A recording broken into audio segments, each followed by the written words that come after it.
In April 1985, the CEO of Coca-Cola stepped onto a stage in Manhattan and did the unthinkable. He killed the most famous secret in the world.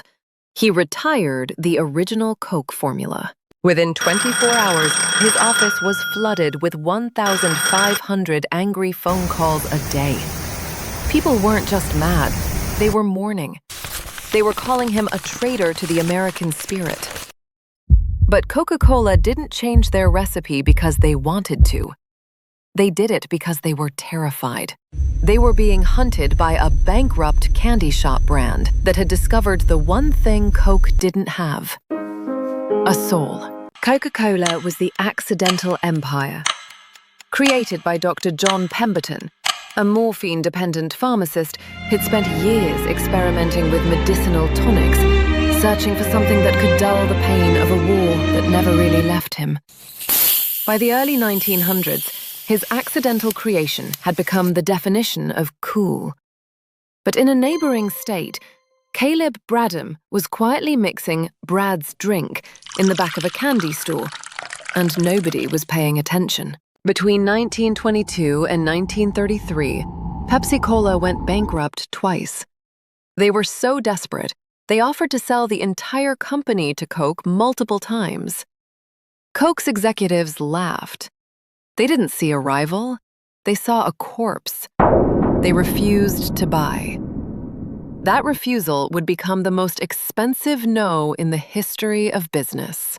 While the Great Depression crushed America, Pepsi found a loophole. Coke was sold in 6-ounce bottles for 5 cents. Pepsi started selling 12-ounce bottles for the same 5 cents. It was called a poor man's drink, and Coke hated it. But that underdog instinct, that chip on Pepsi's shoulder, never left them. 2 decades later, they weaponized it differently. Coke spent millions on status. Pepsi spent millions on value. But then came the 1960s, and the game changed completely. Pepsi stopped selling sugar water and started selling an identity. They branded themselves the Pepsi generation. They turned Coke into your grandpa's drink. This wasn't about taste anymore. It was about which side of the culture war you stood on. 1975, the Pepsi Challenge, a blind taste test that changed everything. When people didn't know the brand, they chose Pepsi. Why?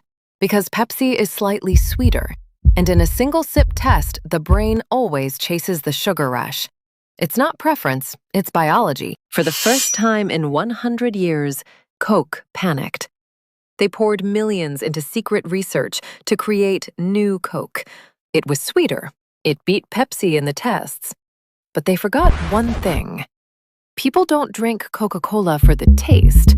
They drink it for the memory of it. 79 days later, Coke brought back the original formula as Coke Classic. The irony? The failure of New Coke was the best thing to ever happen to them. It made the entire world realize how much they actually loved the brand. Pepsi had the momentum, but Coke had the heart. Today, the war has moved far beyond soda. Pepsi owns Lay's, Doritos, and Gatorade. Coke has been quietly acquiring water brands and health drinks across the globe. They aren't just soda companies anymore. They are global supply chains that control what the world eats, drinks, and craves. So, the lesson? In business, your product is only 10% of your value. The other 90% is the story people tell themselves when they use it. Pepsi proved you can win the taste test, but Coke proved you can win the soul. Competition builds empires, but story makes them immortal. Every brand you're loyal to, they didn't earn your taste buds, they earned your identity. Think about that the next time you reach for a can. This is Venture Files. If this made you see business differently, subscribe. The deep dive never stops.